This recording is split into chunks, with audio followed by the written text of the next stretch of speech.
साथ साथ में मैंने ये भी बात रखी है और उसमें भी एनसीपीओएल हमारा साथ दे सकती है कि जो हमारे इलाके हैं हिंदुस्तान में, खास तौर पे जहां मुस्लिम बच्चे और बच्चियां रोजगार से जुड़े हुए हैं। आपने कारपेट की बात की, हाँ वो मैं बात करूं, आपने कारपेट की बात की, आपने कलाकारी की बात की, अख्तरुल वासी साहब ने और भी कई बातें रखी। तो मैं समझता हूं कि जहां बड़ी तादाद में हमारे मुस्लिम भाई रहते हैं और उनके बच्चे वहां बड़े हो रहे हैं, उनके माता पिता कुछ कारोबार में लगे हुए हैं, लेकिन उस कारोबार के लिए उनको कोई सर्टिफिकेशन नहीं है। तो हमें उस जगह पे मैं समझता हूं कम्युनिटी कॉलेज खोलना चाहिए।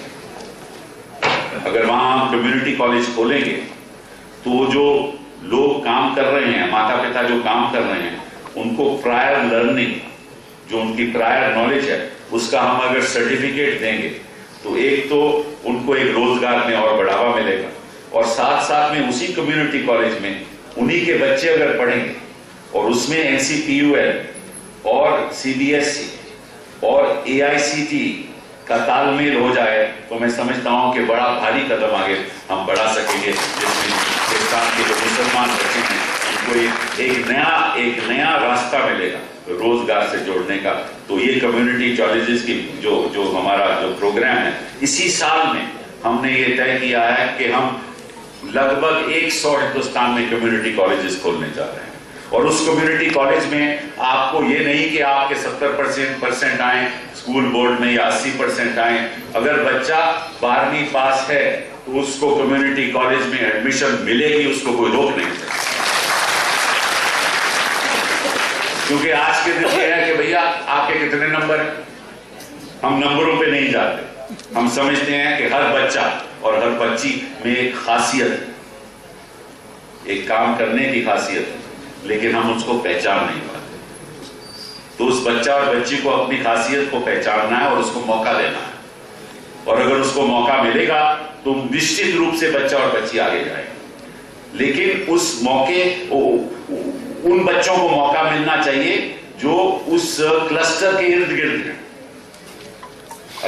अगर लुधियाना में टेक्सटाइल का काम कर रहा है तो टेक्सटाइल के माता पिता के बच्चे वहां कम्युनिटी कॉलेज में एडमिट होंगे।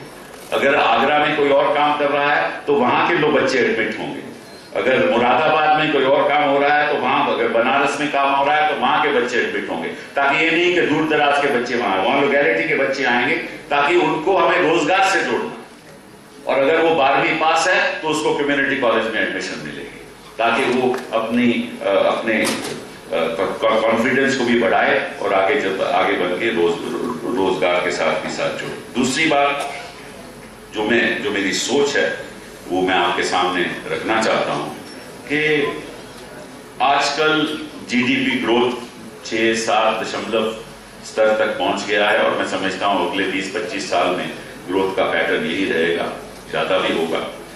और इसमें कॉरपोरेशंस की जो नंबर्स हैं वो बढ़ते जा रहे हैं, बड़ी बड़ी कॉरपोरेशंस आ रही हैं, और इन कॉरपोरेशंस में एंटरटेनमेंट का बहुत अहमियत है।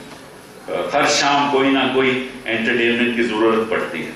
और अगर हिंदुस्तान का आप कल्चर देखो, हिंदुस्तान का इतिहास देखो, तो हिंदुस्तान का एंटरटेनमेंट इंडस्ट्री उर्दू जुबान से जुड़ा हुआ,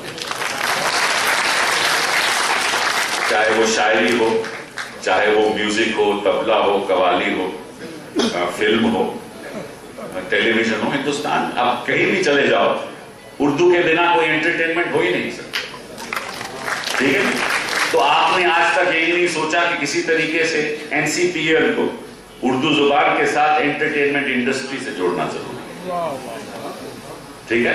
तो आप ये कोर्सेज शुरू करो, हिंदुस्तान जो कल्चर से जुड़े हुए हों, जो हमारी शायर व शायरी से जुड़े हुए हों, ठीक है। बेगम अख्तर को दोबारा याद करो, ठीक है, और नए गालिब पैदा करो। वो सड़कें और गलियों तो मिलेगी नहीं, लेकिन गालिब शायद मॉल से भी पैदा हो जाए।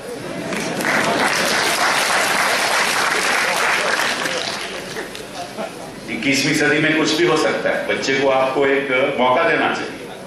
मौका दोगे तो बच्चा कुछ ना कुछ जरूर करके दिखाएगा, वो मौके दो। और अपॉर्चुनिटीज आपके सामने हैं, तो मैं समझता हूं कि आप बॉलीवुड के साथ, NCPOL, हमारी एंटरटेनमेंट इंडस्ट्री के साथ, जो बड़े बड़े हमारे कव्वाल हैं, जो बड़े बड़े शायर हैं, उनको साथ में जोड़ो, एक कोर्स बनाओ, ठीक है, एक विजुअल कोर्स बनाओ, ऑनलाइन कोर्स बनाओ, फिर ऑनलाइन कोर्स के बाद उसको एक कम्युनिटी सेंटर के साथ जोड़ो, ठीक है, और फिर उसको आगे बढ़ाओ, और उसका क्वालिफिकेशन फ्रेमवर्क AICTE तो नहीं करेगी, हमारा सेक्टर स्किल काउंसिल करेगा, उसको जोड़ के एक कोर्स बनाना शुरू करो, कंप्यूटर द्वारा कोर्स बनाने शुरू करो, और वैसे भी संस्थाओं से जोड़ के कोर्स बनाने शुरू करो, कम्युनिटी कॉलेज में वो कोर्स बनाने शुरू, ताकि आर्ट और कल्चर उर्दू जुबान से जो जुड़ा हुआ है उसको रोजगार का एक नया दौर मिलना चाहिए। तो मैं समझता हूं कि ये अखबार आपके सामने मैं रखना चाहता हूं। बातें तो कई हो सकती हैं, और बड़े बड़े काम भी हो सकते हैं, लेकिन मैं समझता हूं कि जब तक हम कम्युनिटी से बातचीत नहीं करेंगे तब तक हम आगे नहीं बढ़ेंगे। इसको बहुत जरूरी है कि कम्युनिटी को अपने साथ जोड़ना, और कम्युनिटी को ये साबित कर देना कि हम तहे दिल से चाहते हैं कि कम्युनिटी आगे बढ़े, हम तहे दिल से चाहते हैं कि रोजगार आगे बढ़े, और हम तहे दिल से चाहते हैं कि उर्दू जुबान की उतनी ही अहमियत होनी चाहिए जो बाकी शेड्यूल्ड लैंग्वेजेस की है। मैं तो समझता हूं कि उर्दू जुबान एक दूसरी जुबान हिंदुस्तान में होनी चाहिए, मतलब कि हिंदी के अलावा लोग तो अंग्रेजी सीखते हैं, उर्दू जुबान एक ऐसी जुबान है जो सबको जोड़ सकती है। क्योंकि अगर आप सेक्युलरिज्म का असली मायना समझना चाहते हो तो लाजमी है कि आपको उर्दू जुबान आनी चाहिए। अगर आपको उर्दू जुबान नहीं आती तो आपका सेक्युलर का असली मायना नहीं समझ सकते। वो मैं क्यों कहता हूं?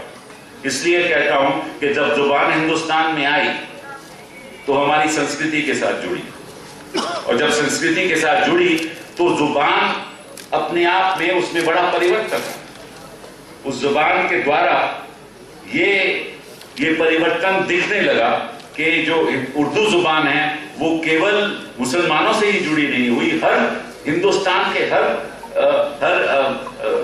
तबके से जुड़ी हुई, हर धर्म से जुड़ी हुई। और इसलिए उर्दू जुबान ही ऐसी जुबान है जो केवल सेक्युलर है, बहुत भारी सेक्युलर। उस सेक्युलर जुबान को हमें अहमियत देनी चाहिए। ये मायना आज तक लोग समझ नहीं पाए, क्यों से उर्दू जुबान सेक्युलरिज्म से जुड़ी हुई है। जिसको उर्दू जुबान नहीं आती वो आधा सेक्युलर तो जरूर लेकिन पूरा सेक्युलर नहीं। और जो उर्दू जुबान की अहमियत नहीं करता, कुछ लोग ऐसे हैं हिंदुस्तान में नहीं करते, तभी तो वो सेक्युलर नहीं है। कुछ आवाजें हम पिछले 2-4 दिनों में सुन रहे हैं। तो काफी बातें आज मैंने आपके सामने रखी।